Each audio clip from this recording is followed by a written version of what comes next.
Okay. Hello, ciao friends, and welcome back to Yogaphora Conversations. My name is Andrea Spadafora, owner of Yogaphora LLC, located here in Brentwood within Flex Time Fitness Gym at the CIBC Place building in Brentwood, Missouri, right off Highway 40 across the street from Whole Foods. So here we are in the conference room today, and I have a very special guest with me today. In this series called Yogaphora Conversations, we explore creativity, consciousness, and the art of showing up authentically in our work, our communities, and our lives. Today I'm joined by an inspiring guest, Gabriella Yurevich. Did I say it right? Yes. Founder of Social Traction Studios. The name of this interview is called The Art of Authentic Connection and Creative Empowerment. Drawing on her background as an art teacher, Gabriella brings a uniquely creative and community-focused approach to empowering entrepreneurs online. Her work helps personal brands attract and connect with their dream audiences through strategy, aesthetics, and authentic engagement. What I love about her approach is how it brings humanity back into the digital space, reminding us that visibility can be heart-centered and that social media can still be soulful when it's guided by connection rather than competition. Gabriella and I, we met at the Bob Baker's heart-based, Heart Center. Yes, heart-centered business networking meeting at Higher Grounds underneath the Lutheran Church in Maryland Heights here in Missouri. So, Gabriella, welcome to Yogaphora Conversations. Thank you. Buongiorno. All right, so Gabriella, let's talk a little bit about your creative origins and personal journey first. So tell me where you're from first and how did your creative journey begin? Yeah, so I currently live in greater St. Louis area. I grew up in Springfield, Illinois, moved to Cape Girardeau to go to Southeast Missouri State there. I actually used to be an art teacher, so I taught art there for a little bit. Cool. Got engaged about a year ago and Congratulations. moved here because my fiance's from here. But yeah, well. If you guys are going to Italy anytime soon for your honeymoon, I'd be happy to be a resource. So, first of all, what inspired you to teach art in the first place? Yeah, so growing up in school, art was always like my favorite class, even from like kindergarten, elementary school. Like I just always loved art. I liked all the other subjects, like music was fun, gym class was fun. But When you say art, it's more like drawing or sculpting or? Just all of it. Just from a young age, like I always enjoyed like painting, drawing, just really anything like play, anything they had us do in art class. And so in high school, whenever it was kind of like, everyone's asking you, what are you going to go to college for? What are you going to do when you grow up? And I was like, I knew I really liked the arts. I really liked being creative, and that's really where, I thrived at. And I really, throughout the years in school, I really had close relationships with a lot of my art teachers, and still to this day I'm in contact with a lot of them. And they just were great mentors to me and just great people. And so I thought, What is one teacher that really stood out to you and you want to give a big shout out to? Yeah, so my middle school teacher, Mrs. Mayton, she was great. And in my senior year of high school, I got to do a student teaching type thing with her. So I would do half a day in high school and then half a day over at the middle school with her, kind of acting as her teaching assistant. And she actually has one of her sons plays on the Cardinals baseball team here now. Nice, wonderful. So, as you know, I'm also a yoga instructor, and in yoga we often emphasize the importance of human connection, right? We call it the transcending the illusion of separateness and understanding the concept of oneness in human relations. So what did the classroom teach you about communication, patience, and human connection? I think a lot of schools are really focused on a lot of, at least when it comes from the administration coming into teachers, they are really worried about like test scores and rules and all the, other things that, are important. But what I've found is if, the kids aren't having their basic needs met, like, Mhm. if they're, they don't have a good home life, or they're not getting the food they need at home, Mhm. they're, whatever it is, So they're not gonna thrive. safety is important, absolutely. So the ability not to be in fight or flight. Right, Right, and to- then trying to create that, Mhm. space within the classroom, Mhm. my classroom specifically, where they can feel safe and comfortable, Yes. at least when they're in my room, even Good. if, hopefully at the school in general, but, really making them feel like they can, like, take a breath and just, like, be a kid Uh-huh. for, like, Of 5, course. for a half an hour. Sure. Was there a turning point? Was there a turning point that led you to entrepreneurship? Yes. So I was teaching in a school, and it just was not a good fit. Me and the admin just had very different views on what was important versus, all the test scores and making sure every, minor rule was followed to the T, dress code things, where it's like, I just would rather the kid be there and be happy and happy to be there. There just was some different values there. And so that school district just wasn't a good fit, so took a step back from that. At the time I was living in Southeast Missouri.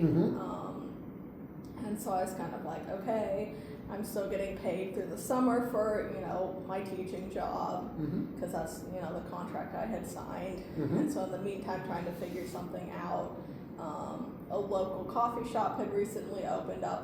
In my college years, I barista. Oh, you were a barista? I was a barista for a little bit. I just made some freshly brewed espresso for. Yes, nothing super fancy. It was at Starbucks, so, you can say Sure. barista-ish. But you know how to make a cappuccino, right? Yeah. But anyways, working at this other locally owned coffee shop, they also needed help with social media. And so that's something that I kind of took on and really enjoyed doing and really fell in love with, and found that, out pretty quickly that we were, business was going up, that, we were getting the views, the likes, the engagement. And so I continued doing that for a while, and we'd have different other like business owners come in, and they knew me because they'd be regulars and come in, and they knew I did social media, and they'd be like, you should really consider like doing this for other people. And so finally, after the push of several people and the owner of Speakeasy Coffee Co., who I was working for, she was like, you really should go and do this. And so I finally was like, okay, fine, I'll go and do it. And then that's kind of where it all started. That's great. So you learned a little bit of this approach to marketing from traditional education, like in school, or was it something that you just came out of your creative juice? Yeah, so it was a lot of like kind of how we talked about earlier, learning online. It was something that I kind of didn't know social media marketing was a thing. Like obviously, if you're online, you see it all the time, but when you're scrolling, you don't always think like, oh, it was somebody's job to make this post. Like it didn't just like magically appear out of nowhere. Right. So I didn't even know that was ever like an option of the thing to do. Okay. So it was a lot of, going out and finding, but then I did also find that a lot of it was really similar to teaching with, connecting with people, trying to keep people's engagement, because, if you have a class of 30 plus kids and, especially if they're kindergartners, you really got to be on top of it to keep them all focused and engaged. So it's like a lot of, on social media, the attention span is short too. So you're like, okay, I gotta get this message across. I gotta keep their attention span.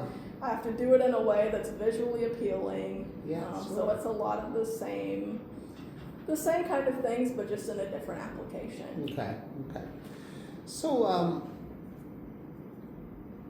What does creativity mean to you at its core? Well, I think being unique and creating things that make sense for you and not just following what's trendy or what other people are doing. I think a lot of like speaking on like AI is great and it's helpful in some places, but it is a little bit scary in some senses where it's like, okay, how much of AI is taking our creativity away? Of course. So I really think it's just creativity is a lot of original thought, original processes, and just trusting the process and trusting yourself to be able to make or do something rather than, whether it's relying on AI or relying on I need to make a post and, someone else made a post that was like this, so I'm just going to copy what they did. So now we live in an era of personal branding, right? Everybody seems to have an idea that they want to market, right? So part of the job of standing out with elegance is to not just to grab as many eyeballs as possible, but to offer a product or a service that is really presented with care, with genuine, authentic personality, something that makes somebody unique in their field.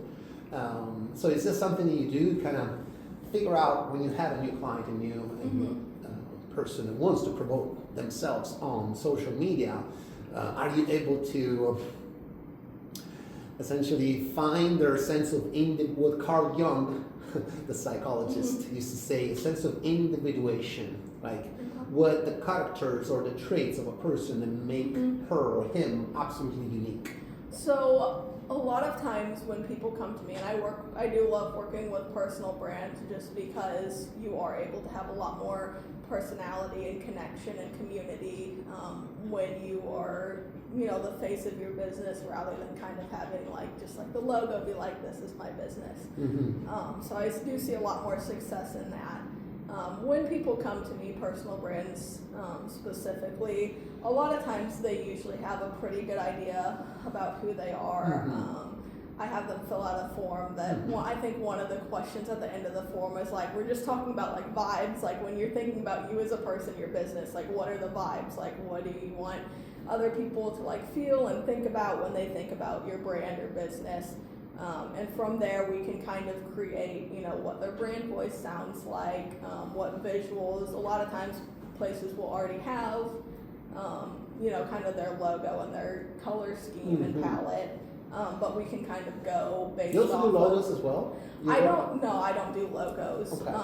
But I use, logos that they already have and their color schemes to then create the social media posts so they look on brand. So a lot of times they have that, but they don't always have this is the design aesthetic that we're going for. Is it fun and playful? Is it very elegant? So a lot of time it's going in and kind of looking at all of that and then taking all of that information and being able to show that visually. Okay. Let's go back and talk about the, how it was to found Social Traction Studios. So how did Social Traction Studios come to life, and what's the story behind the name? Yeah, so the name, I just kind of came up with it. I just kind of knew I was doing something with social media. I wanted something that hasn't been used, something unique and original, and just kind of playing around with words.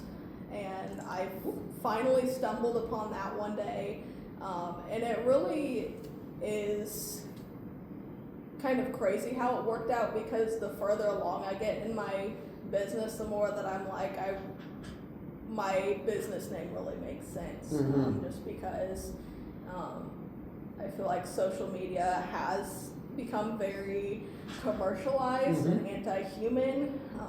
So one of my core values in my business is making social media social again. So having people do social traction, getting the traction for your business, but doing it in a social way. Right.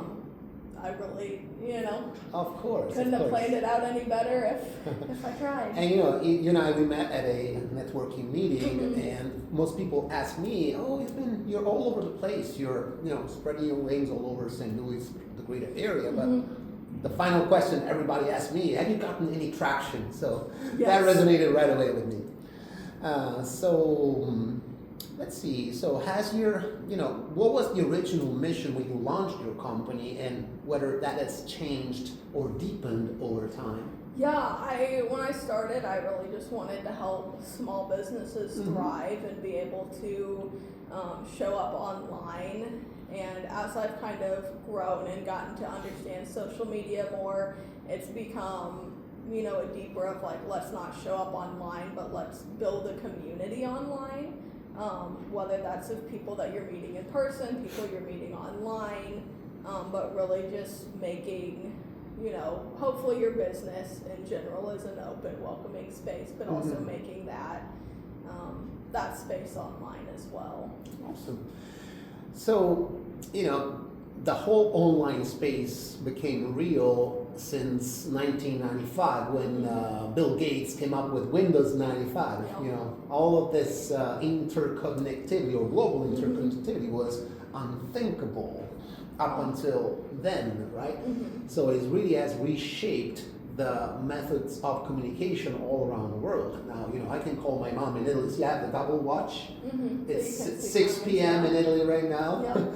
And I can call my mom or my family and friends for free through WhatsApp, through Facebook Messenger.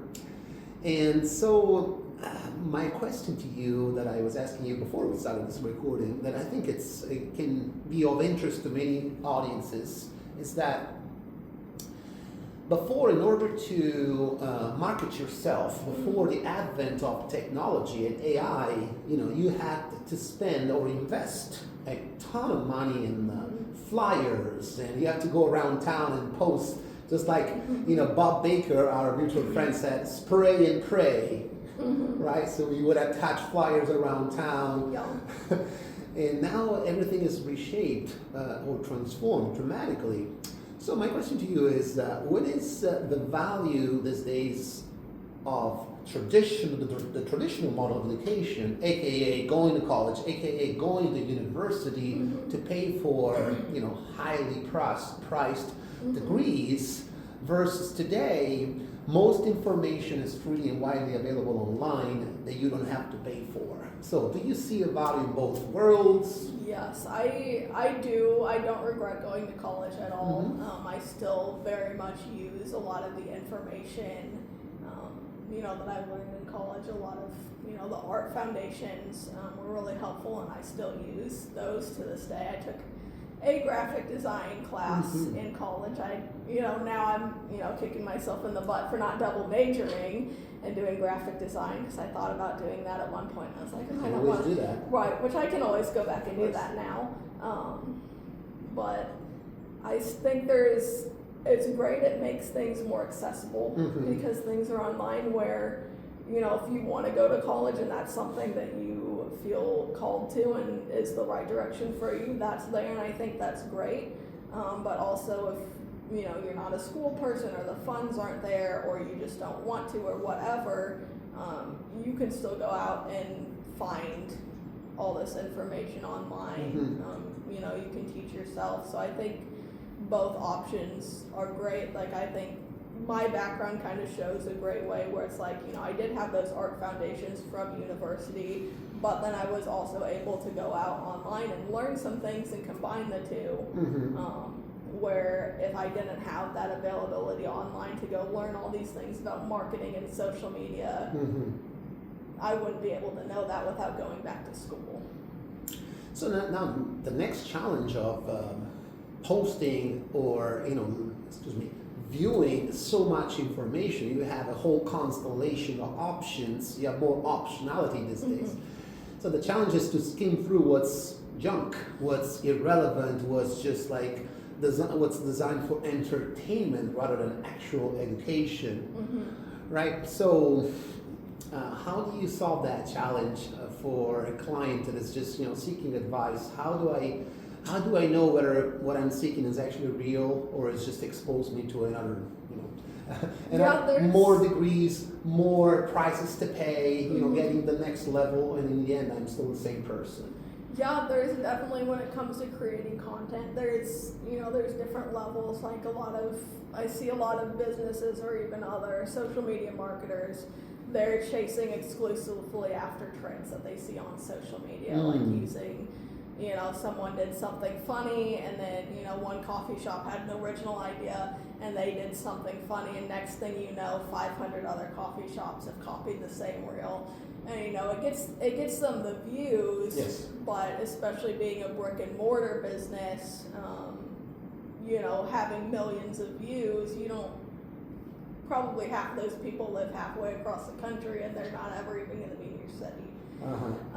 So I think really doing a balance of there is a time and place and fun of doing the trends, but also providing the educational pieces and providing the pieces that it's showing the behind the scenes.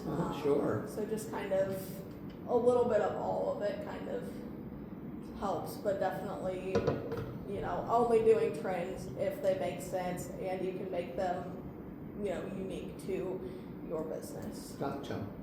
So tell me about the early challenges that you faced as a new entrepreneur. You're just thrown into a minefield. You're a little fish in the pond. You want to stand out and make your company, become more valuable. So what were the challenges? I think one of the biggest ones when I first started was living in an area that was pretty rural, and not knowing really how to get clients, and not really being in the world of in-person networking. And so, I was meeting all of my clients pretty much online, word of mouth, which is I still do that today also. But since moving to St. Louis about a year ago, there's a lot more businesses here that are more well established, that have been here for years and years and years. And they're not going anywhere. They're well established. So it's just easier to find clients. There's, back in Southeast Missouri, there are networking events, but there's not nearly as many as there are here. There's not as nearly as many people. So I think moving to a bigger city and having all of those, especially in-person networking opportunities, have really opened a lot of doors for me. So this is actually how you found your first client, through networking meetings? Yep. Good. I think there is nothing better than true, authentic connections, human to human, H to H. Yeah. I think that is the next level. That is the best modern day approach to marketing. So can you tell me what you think differentiates social attraction studios from other creative agencies? I think really just the personal touch and really focusing on the community and the social aspect.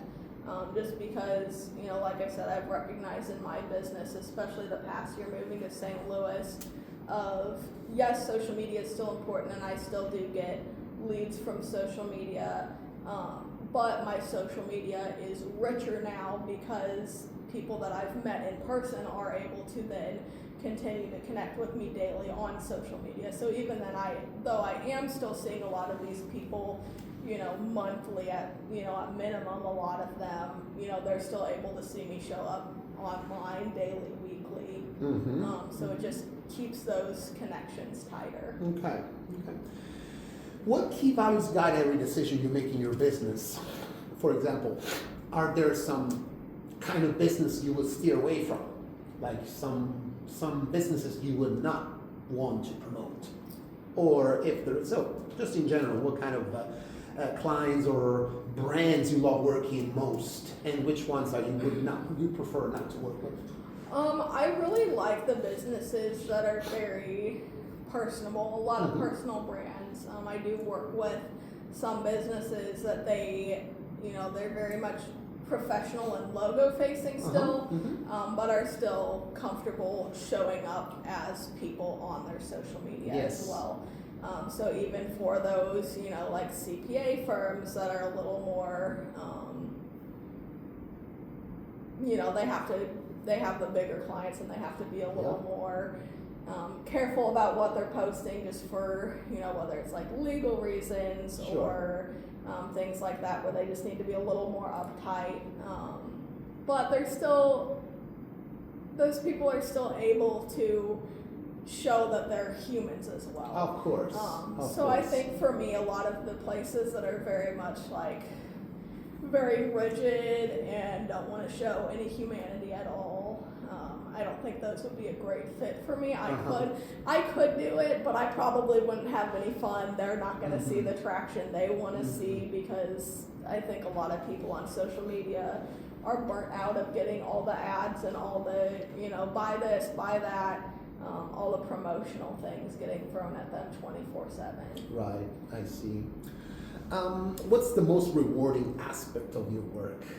I think really getting to see other business owners get to take a step back and breathe from either whether they've been doing social media all by themselves and now they have, more time to go do whatever it is. I actually am wrapping up with a client now through the end of this month that she was able to take she just had a baby and was able to take a 3-month maternity leave. And so she took a step back from her business completely for 3 months, hasn't been on her email, hasn't done any of the thing, hasn't had to worry about social media. Her social media is still up and running.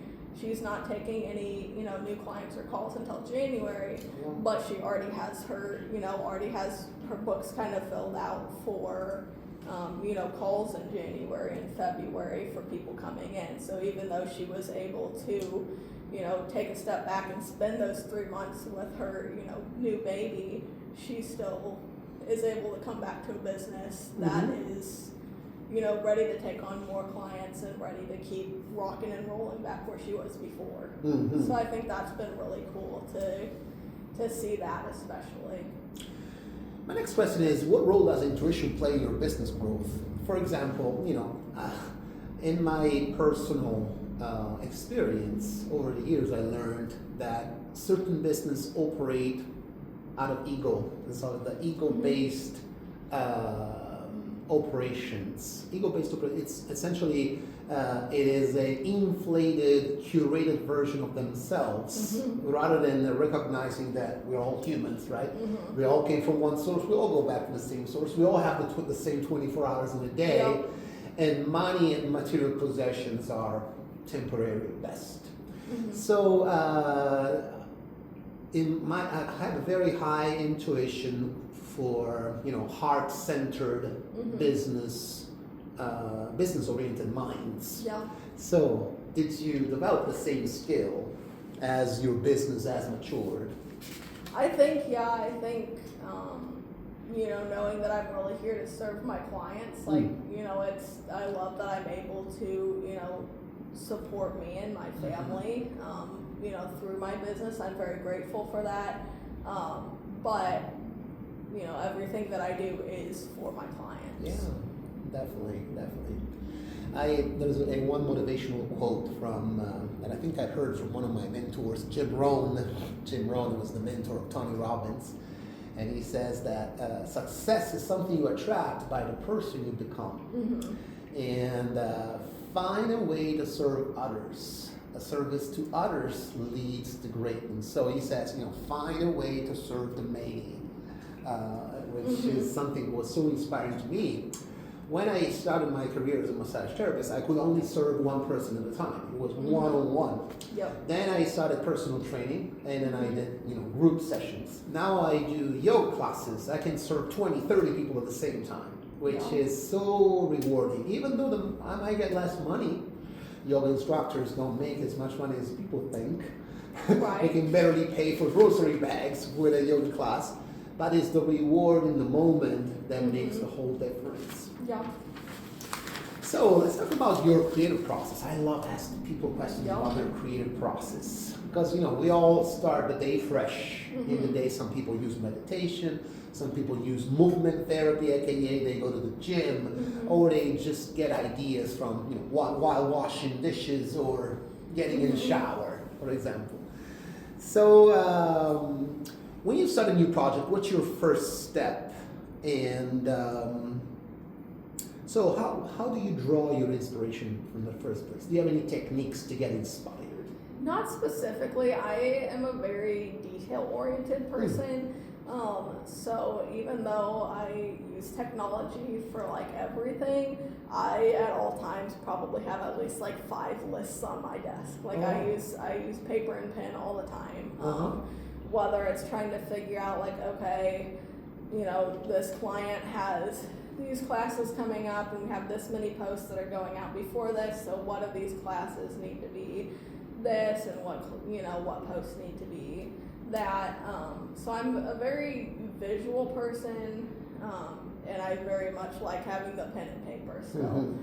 So a lot of things when I'm trying to figure out, it's a lot of pen and paper.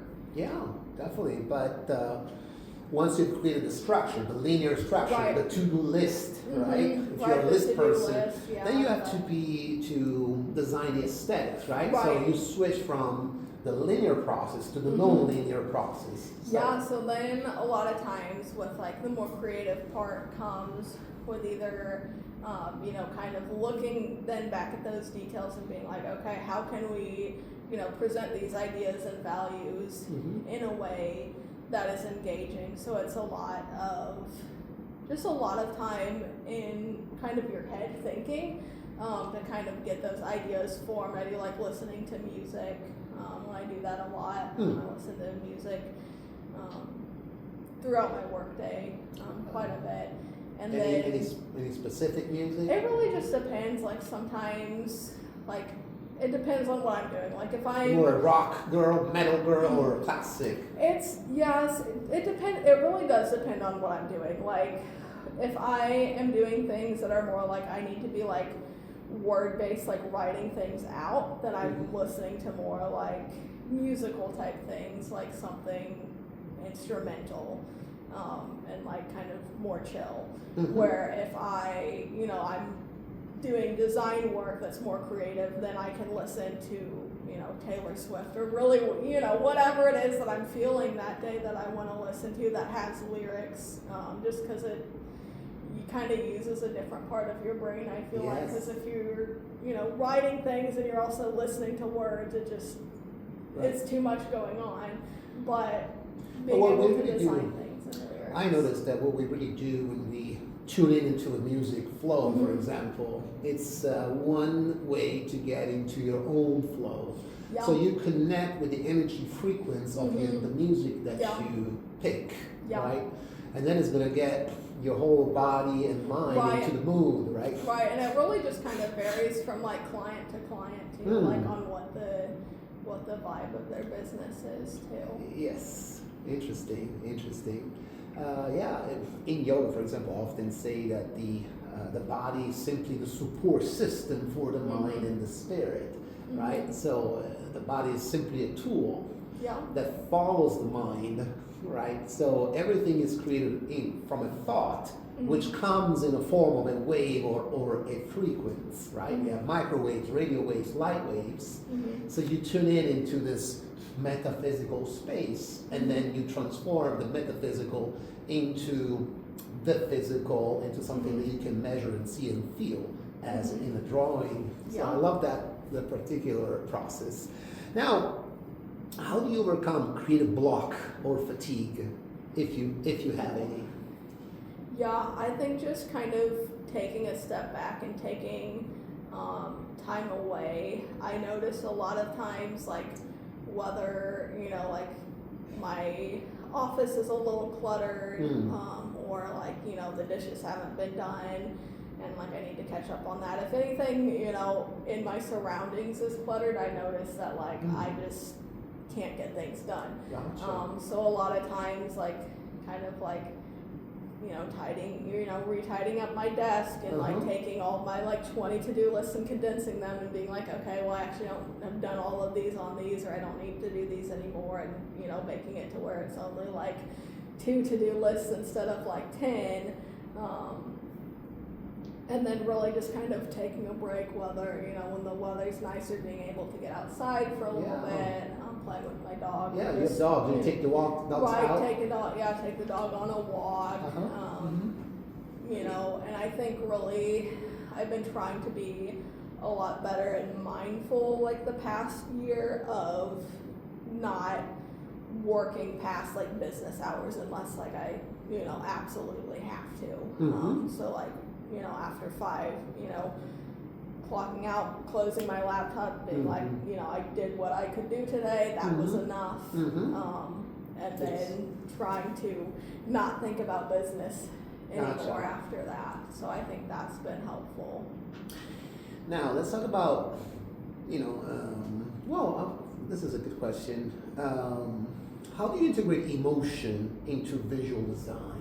Because as you know, humans are by definition emotional creatures. We act and react based upon the emotion of the moment, right? Depending, both men and women. I mean, some more than others, but definitely emotions are fluctuating. So how does that play into your design making? Yeah, emotions play a huge piece of marketing.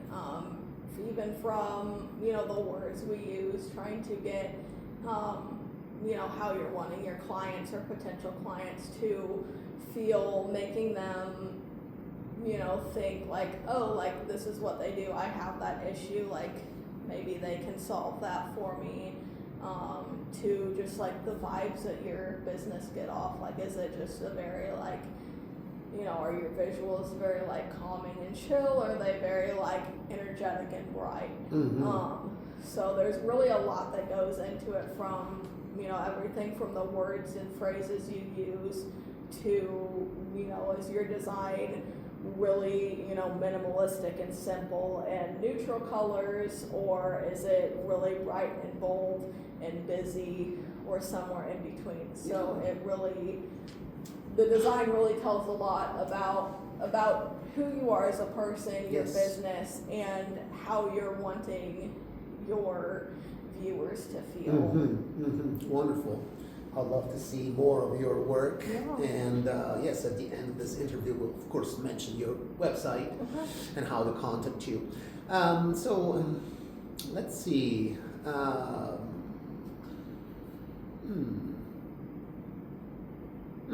How do you stay inspired in a visually saturated digital world? I think for me, I use Canva a lot, and on Canva there are a ton of templates that are like pre-made things that you can use. I almost never use a template, so I am almost always creating, my clients' posts from scratch, from other elements. If I can't find something that I like, I'll often go on my iPad and use a drawing app, Procreate, to create that thing for them to then throw into the design. So I think really just trying to, though I do use, templates occasionally, or use pieces from them, or use AI sometimes to kind of help with ideas, I think really trying to stick with, original ideas and then coming up with things myself, beginning to end, really helps with that. Okay, wonderful. Now, next section is about authentic visibility and online presence. This is one of my favorites because, I'm a big promoter of integrity-based selling. We all have what I call a BS detector, the center of intuition. When somebody's just looking to grab more clients for the transaction versus wanting to authentically connect with the needs of the client. In a way, for me, by serving my clients, I'm serving myself, and I'm serving a greater purpose. So what does authenticity mean to you in the digital era? Yeah, I think really showing up online, like I love Instagram stories specifically for this, just because for me a lot of times when I'm posting on my main feed business page, it is a lot of, education, selling things, stories, testimonials, all kinds of things like that. And I can put my personality into that, but a lot of times on stories you're able to, show up a little bit more in the moment. Those things only are on there for 24 hours, so instead of, them being on your timeline forever, it's one of those things where, you could post without it permanently being there. So you could be like, we could snap a picture later and be like, oh, I just did this wonderful interview with Andrea, and we, that, and it's kind of like in the moment, and people get to see behind the scenes and the real you, and the day in and the day out of I am a real person, these are the things that I do, I do actually run my business, I do actually have a life, so I think there is a time and a place also to kind of show little glimpses into your life. I definitely don't think that's something where you need to share all of your personal life on your business page, obviously, but there are, little fun things, if something, fun happened over the weekend that you want to share. I think people really connect to those things. I think it gives a good place for people to connect with you on a deeper, more personal level, rather than just, what services you offer. Yes, definitely resonates with me. In my particular line of work, I'm a massage therapist by trade, and there's never been a client, or maybe rarely, a client that where the client therapist relationships hasn't been known personal. I mean, it's obvious that by connecting with another individual or human to human, you get to share not only the time together, but also, your background, your story. People want to know and to get to know you at a deeper level than just surface level credit card and swapping, right? Yeah. So how can entrepreneurs make their presence feel more personal and genuine?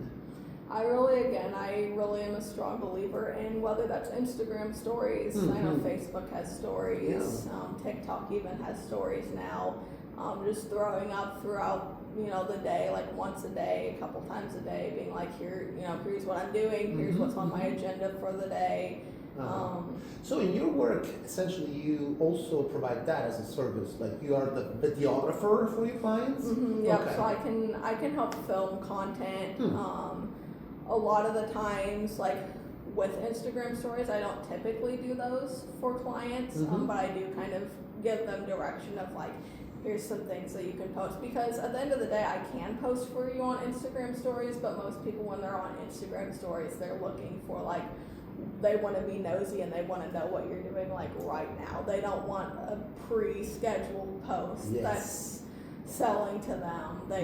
They want to know what are you up to? Right. Absolutely. In fact, one of the next question was kind of the same, would require the same answer, so how can visual content communicate sincerity and trust, right? Because when we show up on a camera, obviously there's nowhere to hide. It's just you. You take you with you wherever you go, as a person, as a business owner. So what's one misconception about personal branding that you'd like to dispel? I think I see a lot of people where they see the value in personal branding, but they are scared to show up online and have their face online, be the face of their business. But it's when people, when clients or customers are interacting with them, either, at their business in person or online over Zoom, it's they inevitably, one way or another, your clients and customers are going to see your face and have in-person interactions with you if you're not already, out in your community networking and forming those relationships with people. So I do get where people are anxious to show up online. It is definitely something that takes time to get used to. Yes. But one of the biggest things, even with me, whenever I first started doing social media, and I was okay, I'm gonna have to take, videos of myself and post them online, and I'm gonna have to take pictures and have brand photos and do all of these things. You know, like what if people, you know, don't like how I look, or Right, what of if course. people, but it's like, then I one day just randomly had the thought of like, well, everyone already knows what I look like anyways, so like, Right. like they're inevitably Absolutely. gonna see me in person, Yes. or, you know, on Zoom or wherever, so it's like them seeing me in person versus online, it really, like, what's the difference? Right. So it requires essentially two things. One is transcending the fear that you're not enough, right? Yeah. And then transcending the potential judgment of others, the Right. good or bad opinion of others. That's Right, the- but it's like, you know, if they have those bad opinions of you, they probably already had those of you in person and online. Yes. And, you know, those aren't your ideal clients and Yes. people, so what, like, what do I care? Yes, absolutely. And the good part about it is that even if you don't make someone happy, you know, the marketplace these days is so dynamic and fluid that you're never going to run out of clients. Yeah, we I have think- 8 billion people on planet Earth. Yeah. Yeah, I think that's another thing people run into is thinking like, oh, well, if I niche down too much or if I, you know, do these things, like, I am not for everybody, and you don't have to be for everybody. That's probably a good thing that you're not marketing towards literally every single person in the entire world. Now, your teaching experience as an art teacher, did it help at the time to transcend the fear of public speaking? For example, in me, you know, when I started teaching yoga, of course, I was not only excited, but I was a little bit anxious because it was me, and you know, I got 20 people in the room. This guy better be good, right? Yeah. So was that something that? I think, like, I remember, like, I'm like used to be more introverted, but I'm more like in between now. It really, like, I really love being around people, and I get a lot of energy from being around people. Yes. But I also need my time to recharge. Yes. And while I do still get a little bit of like anxiety sometimes from like public speaking, like in the moment I'm like fine doing it. It really is just something that I have had to do for a while now, something I've adapted to. So it's just one of those things where it's like, okay, I know I have to do this, you know, and just trusting that I'll be able to say the words that I need to say and, you know, clock out, go home, and be with just me and my dog in my office. Yes, for a how little sweet, bit. how Yeah. sweet. So, you know, in this day and era, especially in my wellness field, you know, most practitioners are called to be aware of trauma, being trauma informed. Yes. Most places like yoga studios or massage therapists, any business that has to do with humans, like has to deal with human. So essentially, the visibility online implies that you're also willing to show your vulnerable spots, your blind spots. You know. Yeah. So what advice do you have on that? What role does vulnerability play in authentic visibility? I think a lot of times, like again with personal brands and showing up and sharing personal things, like there definitely have been things that I've gone through in the past that, you know, when I was going through them, it wouldn't have made sense for me personally or for my business to necessarily share that publicly. But, you know, now that I'm on the other side of that, you know, is something that I want to, you know, things that I want to talk about and be able to, you know, share with other people and other business owners of like, hey, if you're going through this currently, like I'm a safe space for that, like I'm open to talk about that. You know, this has been my experience, and kind of to show that, you know, you're human and that you understand other people's experiences and that they're not alone in that. Yes. And especially these days where we live in a different time in human history where most beliefs and values have been more tolerated versus, you know, more conservative views. You know, for example, I come from Italy, as you know, right? There was only one religion to follow, and that is Catholicism. Yeah. And, for example, gay and lesbians were not viewed as something acceptable, still to some degree to this day. But now we there is more and more open-mindedness, which is a blessing, which Yes. is a fantastic thing. But each brand, when doing the marketing, sends subtle signals of openness to different communities. For example, you see a brand that shows a rainbow. That means, okay, so you are more friendly Right. toward LGBTQs, right? Yeah, there's definitely like on Google business profiles, like there's things that you can, turn on there that says, if you are, a part of the LGBTQ community, you can mark as like you're LGBTQ owned, which obviously should make you LGBTQ friendly if you're a part of that community. Sure. But there's also options for you to mark on there, if you're friendly to that, if you're make sure that you have turned on, like if you have accessibility things. Yes. But I also think when you're making your content, when you're writing your copy for your website, using inclusive language.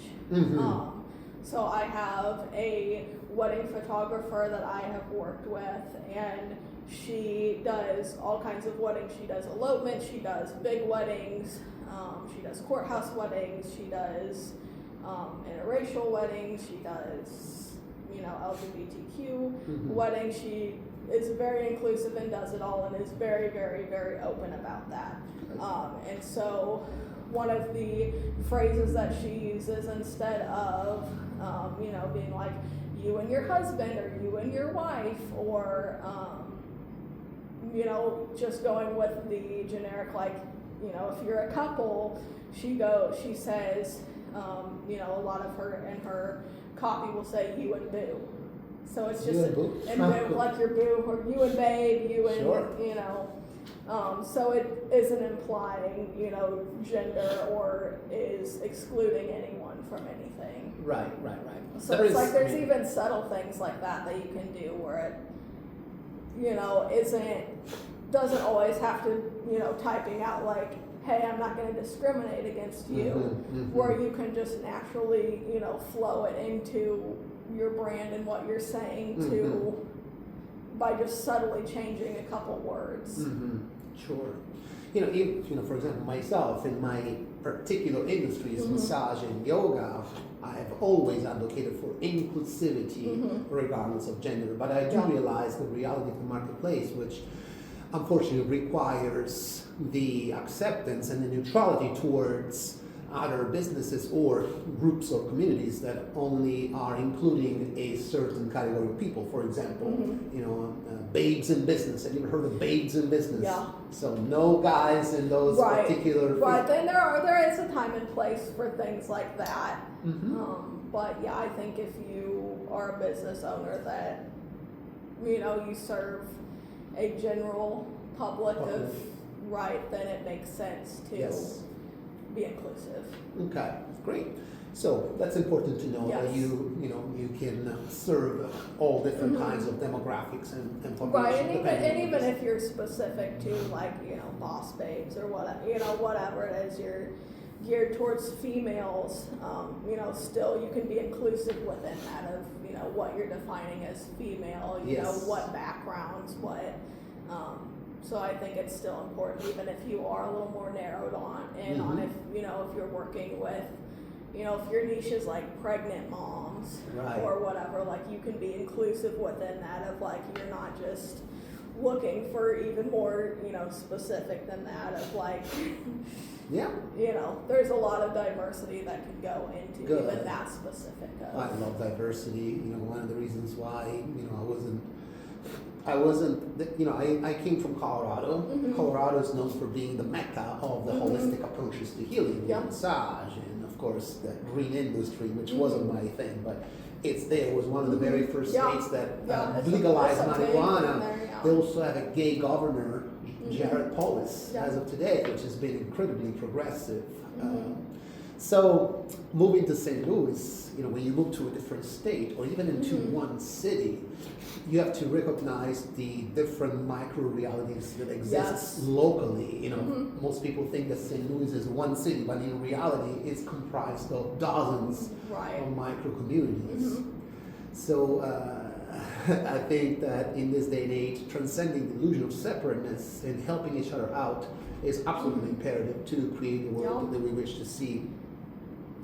So let's see, how do you create digital spaces that feel human and safe? This is pretty good next to the same. Yeah, I think really again just showing up, as your authentic self and really just, trying to show up as a human and not just always being like, buy my stuff, but, offering value and education and a little bit of behind the scenes. So here's another question. So how do you keep the heart in the middle of digital growth? In my yoga classes, sometimes, I give little nuggets of wisdom drawn by my own creativity, but also from mentors that I've studied and I still do study on a daily basis. So I often say that in this lifetime, we're drawn to make choices that are either based out of love or fear, right? Mm-hmm. I see everybody as though they are an electromagnetic field, and that field draws to me that which is of my own level of consciousness. Yeah. What I mean by that is that if I see the world and others as loving, as nurturing, as brothers and sisters, then the reaction, the mirror, the reflection that comes back to me is a loving world. But if I see you somebody that I have to fear, if I see somebody, you're my antagonist, and you are just thinking about your business, you don't care about me. Right. So how do you keep the heart in the middle of digital growth, right? I mean, business still need transactions to survive, right? No transactions, no business. You cannot pay your rent, right? So what's your trick for you, or what's your input?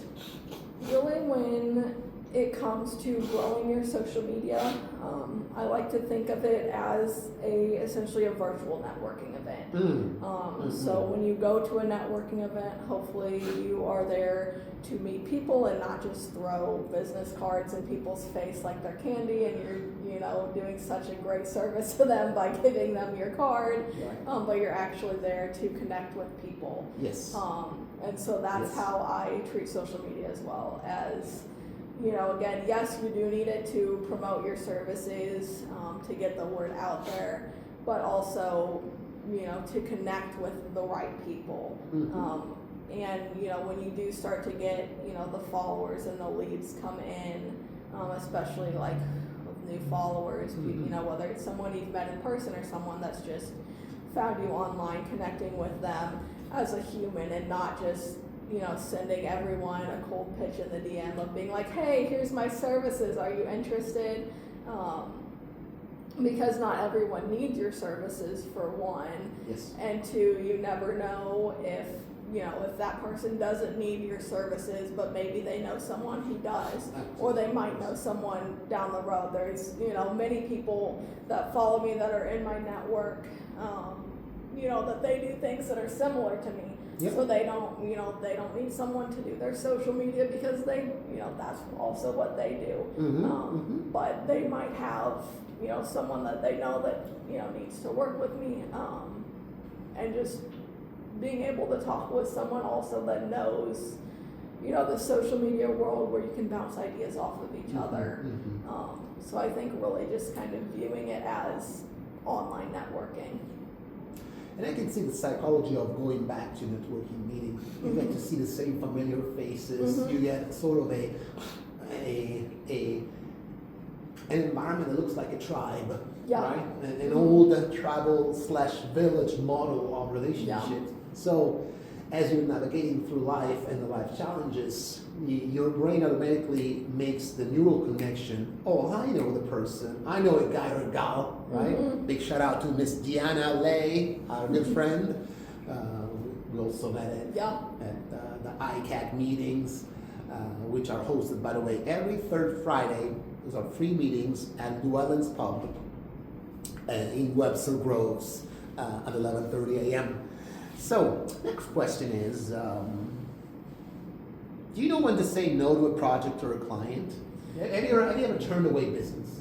Yes, I have. I remember it took me a while first starting out. There were definitely businesses that I worked with that were very challenging to work with. And I remember one of the clients that I had started working with, we just did not have the same vision for things, and I would make something for her, and it wasn't what she pictured in her mind. And the communication wasn't just there. She wanted me to be able to read her mind, and I can't do that. Yes.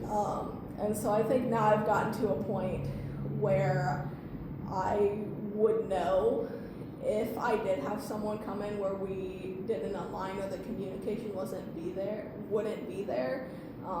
But I think for me, because my marketing is so specific and on point, that I really don't have an issue of getting clients that are coming in as, getting leads that aren't very much aligned with, who I'm wanting to attract.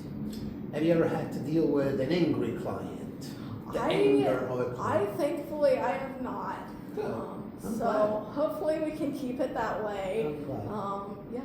Yeah, I mean, anger is definitely destructive to life itself. I'm a big student of the Map of Consciousness by Dr. Hawkins, which kind of delineates the scale of human emotions from the life constructive to the life destructive. So he was famous for the book Power versus Force, the hidden determinants of human behavior, which I highly recommend if you check it out. And it's been a fantastic tool, like hammer and pliers in the building of my business, Yogaphora. So, for example, next question is, what role does gratitude play in your work life? Most people talk about making a gratitude list.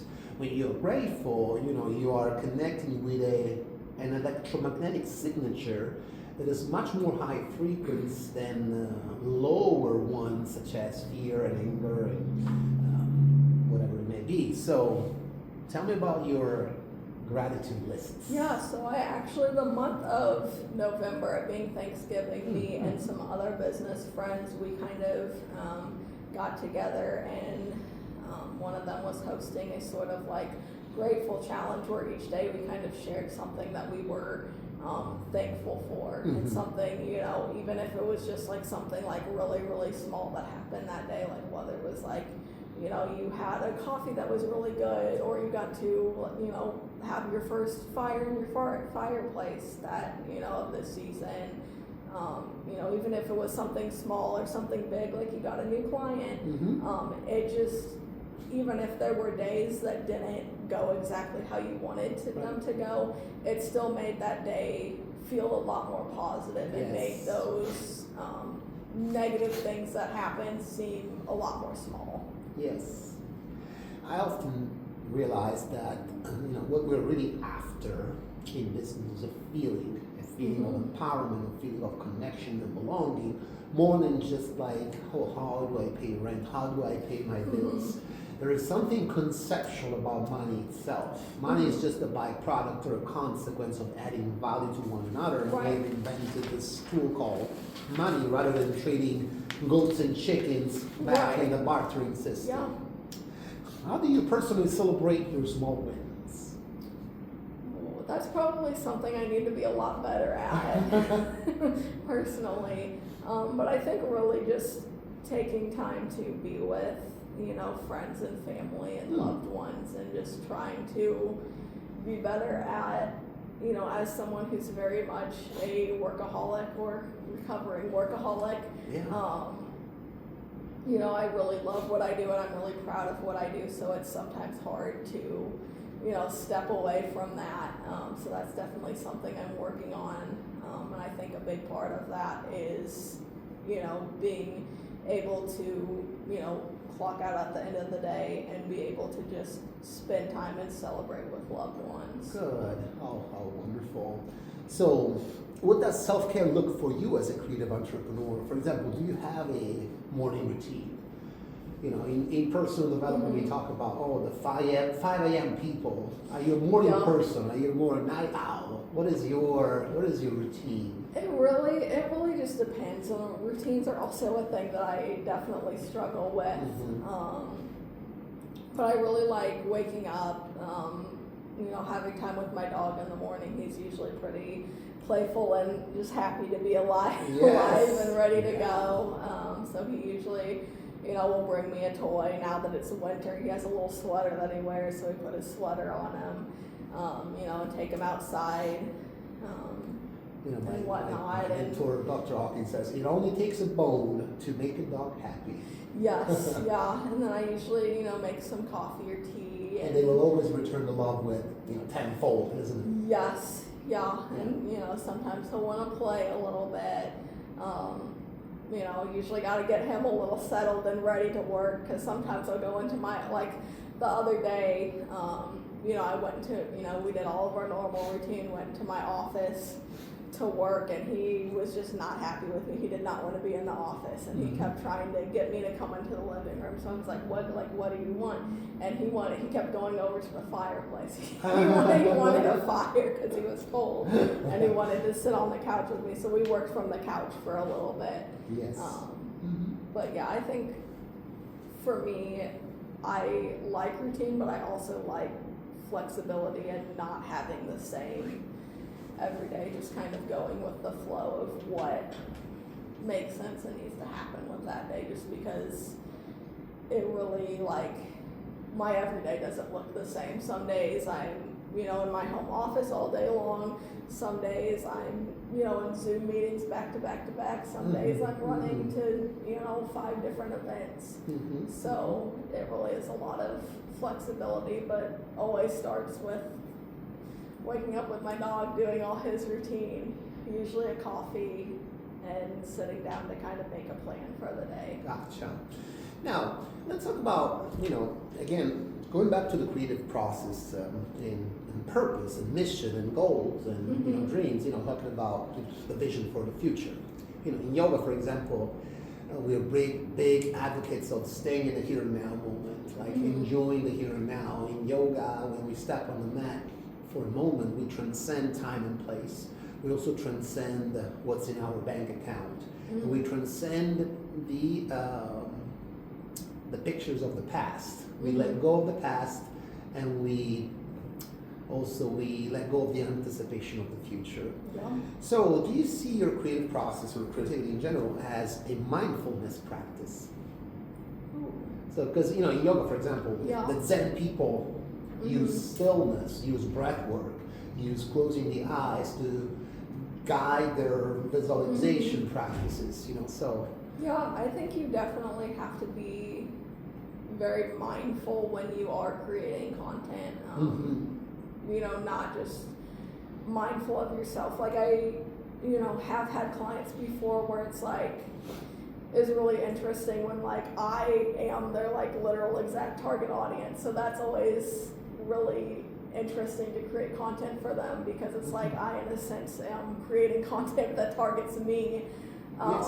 So that's always something that it's okay, very introspective to create content for clients that are like that. But then also being mindful of, the other people that are going to see it as well. Good. Can I ask you if you have any spiritual or reflective practices that support your work? Do you have any religious background? Is there some kind of belief that is part of your family? Something that is in the belief in a higher power that loves us, or something like that? Yeah, I think I grew up Christian, in a Christian household, but I think these days really just believing in just a greater good. Just, good things come to those who give good. And yeah, how beautiful. Yeah. I believe that too. I can second that. So, let's see. Let's talk about your vision, impact, and legacy. Okay, because I want to hear everybody's got a vision board. Have you ever made a vision board? Yes. Yes. Okay. What did you put on your vision board? Oh gosh, my one for this year, I know it was a lot of attracting the right people, being really creative, and really just being myself and going for it and putting myself out there was really the gist of all of it. And really a lot of like, I feel like in the past a lot of like designs and stuff that I've liked and clothes that I've worn and things that I like have been very like neutral and minimalistic, when it's like really when I think about it, a lot of the things that I'm attracted to are very like more maximalist and bright and colorful. So I think this year has really been embracing a lot of that through you know, my content on social media. I've never like loved pink a ton until like the past few years, so trying to like incorporate more pink a ton. Yeah, like pink. Like the color pink. So I've never heard of pink a ton, but now you're telling me. Yeah, like pink, like the color pink, but like I like it a ton. Like, pink a ton. Yeah. Gotcha. Yeah. So I think really just kind of like embracing that side where like previously like I used to like in like high school and middle school would wear a lot of like neutral, and like a lot of the stuff that I liked would be more neutral, but it's like just kind of like embracing that. And a lot of my clients too, a lot of their stuff is that I attract because of that is their stuff is a little more maximalist and fun in that way. So I think it really just, you know, in doing that has really brought me the right people. Great. And I think that you know, you can wear, you can use your clothing style as branding, right? Yes. You know, and it's the business card with which you present yourself to the world, right? Your hairstyle, your makeup, whatever it may be. So this is my style. This is your go-to. Exactly. This is what I wear every day. Right. I don't have to think about wearing anything else. So, in fact, I was gonna ask you your take on having a vision for somebody else. Whenever you capture in video or in picture somebody else's business, it's almost like being the Martin Scorsese, aka the director of the movie called Their Lives, right? You're taking a snapshot of them, right? So, and in the same time, you mirror yourself into them, right? Yeah. So, what's your take on it? Yeah, I think a lot of it, you know, I get input from clients, and you know, when I send out content to them, you know, they're able to look at it and be like, okay, let's tweak this, let's add this, because, you know, I can do all the research and all the, you know, learning and getting to know their business and them, but I will never know them or their business to the full extent that they do, just because you know, I'm not there on the day-to-day seeing the ins and outs of every single second of their life or their business. So I do like to take as much of the workload off of them as I can, but it also is really important to, you know, at the end of the day, have their input and their approval and make sure that it 100% aligns with who they are and what they're doing. Wonderful. So, what's your vision for social traction studios in the years ahead? Ooh, I think moving into 2026, one of the big goals I have is teaching monthly online classes. Cool. Just coming from a teaching background, I really love teaching. I've done, you know, a few classes here and there over the past few months, and I've gotten, you know, really great response for it. People learned a lot from it. I even had someone that they took what they learned, implemented it, made a post, and got a client from it. So I know, you know, what I'm doing and what I'm teaching works. It just is one of those things that I have to commit to it. And I think part of that too is, you know, being able to teach things and have classes at, you know, an accessible and affordable price, because, you know, small businesses, you know, and being, you know, only 3 years in myself, still a newer business, still very much growing and learning, you know, I don't have an extreme budget to, you know, as do many other smaller, newer businesses have, to afford, you know, full social media management or other marketing services. to where, you know, I can offer, you know, a little piece of advice, some information to, you know, help them along at a very, you know, within a little bit of their time, and a little bit of their money, to where they can get a big bang for their buck and still help them while still valuing my time. Yes, absolutely. So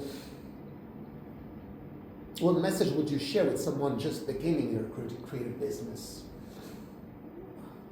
See, for example, here's one idea that I have, is that we're all guilty of getting the dopamine shot whenever we see the bell that is ringing, the likes, and all that. Yep. You know, so it creates almost an addictive path that is hard to get off, right? It's really, really addictive. So it's kind of like, and most studies and psychologist studies have shown that, you know, the online world is a curated version of what we offer. So anyway, so if there is a message to the new business owners, I would say my biggest one is to not compare yourself to others. Yes. I think it's easy to go and look at what other people are doing, and often it is businesses that are way more established than us, that, you know, they have a lot more experience, they've had a lot more time under their belt to work out all the kinks and, you know, learn all the things and have the years to build and grow and scale. And you know, even seeing other social media gurus on like Instagram that are like, oh, you need to post this many times a day, you need to do this and do that, and, you know, trying to block out all that noise of, you know, you, at the end of the day, you have to do what's right for you and what makes sense for you and your business, and your journey's not going to look the same as, you know, whoever you're comparing yourself to. Yes. But then also kind of how you talked about with the, you know, likes on social media, as well as that of being like, okay, well, this person has, you know, they have 20,000 followers and I only have 200 right now. And I think a lot of people, like you said, get that twisted of, you know, thinking that having all these hundreds of thousands of followers will automatically, you know, make them rich and get them all the business that they think. Where it's like, I see people that have like 200 followers on social media and they're booked and busy and doing great. And then I see people that have, you know, thousands of followers and they're struggling to get any clients or customers. Right. So at the end of the day, it really comes down to, you know, how you're presenting yourself, if you're out doing the work, making the connections, Doing the work. and the type of content that you're posting. Yes. Because the best content will get you DMs and leads rather than likes and comments. Yeah, you still have to, even if you have 1 million likes, you still have to get up and do the work. Right. You know, action is what makes the difference. Yeah. Yeah. So, if you could leave our viewers with one truth about connection and creativity, what would it be? I think just to, you know, believe in yourself. Believe in yourself. Show up and just be yourself. And if you could give an advice to your younger self, what would that be? That's a question I always ask. I don't know. There's so You many. were not prepared for this I know one. there's so many things I could say. I think just, I don't know, because I always look back, which I think is kind of a funny story, is like whenever social media and like influencers and content creators started to get big, like during COVID. And funny enough, like that's when like everyone was on TikTok and all the things, and TikTok was blowing up. And I was very like antisocial, not antisocial, but anti-social media. Right. Like I refused, like all my roommates at the time, and like I, you know, was finishing up college and student teaching. And I was very like, you know, I don't want to be on social media. Like I'm not downloading TikTok. Like I don't want anything to do with TikTok. And I don't regret that I started my social media journey way, you know, several years later. But I also, you know, often think like, what if I would have learned more about social media then? Sure.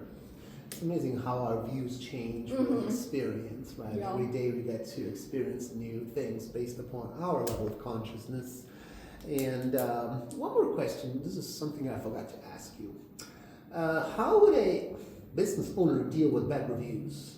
Like you create all these beautiful posts, beautifully, spend a lot of money and energy, maybe marketing. Yeah. And then, one bad review on Google can make you or break you, Yeah, I think really just taking the time to connect with that person, if it is someone that you've never had contact with before and they're just someone out to get you for whatever reason, then they're just writing fake reviews. There are methods to get those taken down off of Google. Have you ever had experiences like that? I fortunately have not, Okay. but I Heard know of that other businesses?